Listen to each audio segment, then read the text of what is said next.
Before delivering on the RT Act 2005, mention should be made that the RP Limited, Indian Express newspaper, the Supreme Court read Article 21, the right to know. The Supreme Court held that the right to know is a necessary integrated of the participatory in democracy. यहाँ पर participatory से means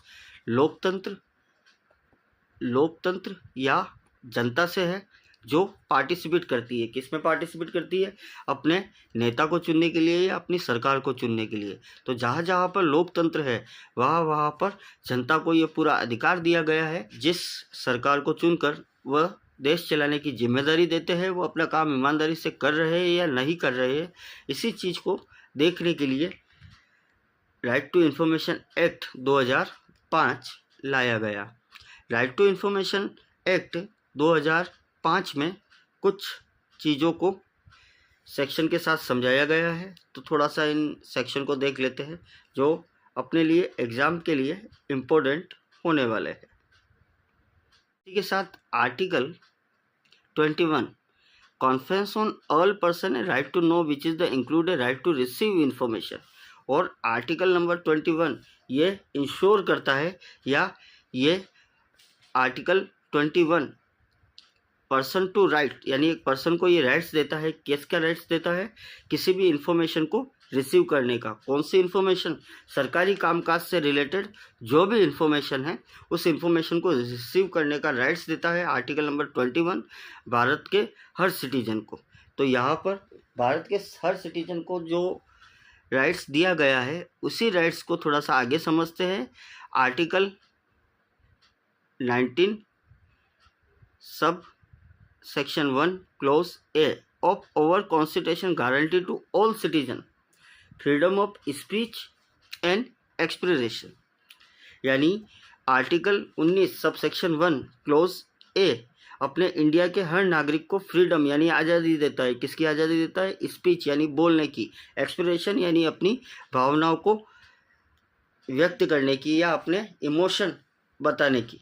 तो यहाँ पर एक व्यक्ति बोलने की आज़ादी तभी पा सकता है जब उसके पास अपने राइट्स के बारे में सारी इन्फॉर्मेशन हो, और ये इन्फॉर्मेशन उसे तभी मिल सकती है जब right to information act applicable हो। तो यहाँ पर इस आर्टिकल को देने का मेन मीन्स यही था कि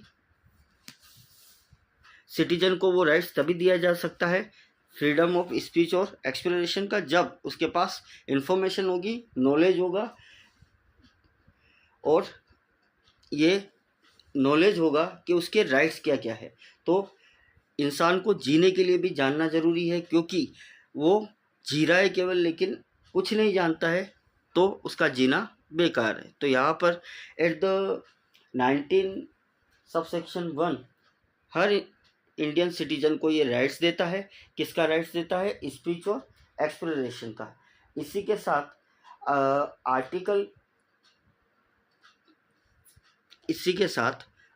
2 article 9 subsection 2 permits the state to make any law for such a law impose reasonable restriction of the access of the rights conferred by the article 9(1) of the constitution in this interest of sovereignty and integrity of the India, the security of the state, friendly relation with the foreign state, public order, democracy and domination of instrumental options।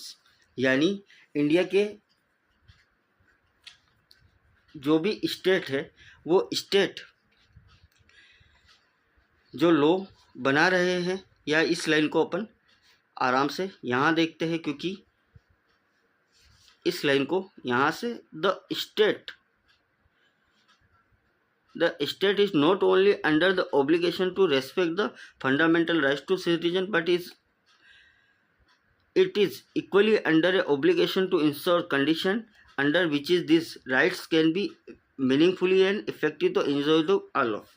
यानी state या central जो भी rights, fundamental rights citizen को दिए गए हैं, यानी right to life, यानी इंडिया के एक सिटीजन को जो जीने का अधिकार दिया गया है, या ऐसे बोल दिया गया है कि आप भारत के नागरिक हैं, आपको जीने का एक अधिकार या राइट्स है, तो ये केवल बोलने से नहीं, इसका कुछ एक मीनिंगफुल निकलना चाहिए, मीनिंगफुल होना चाहिए और ये इफ़ेक्टिव रूप से सब पे एप्लीकेबल होना चाहिए और सबके लिए इंजॉयफुल होना चाहिए।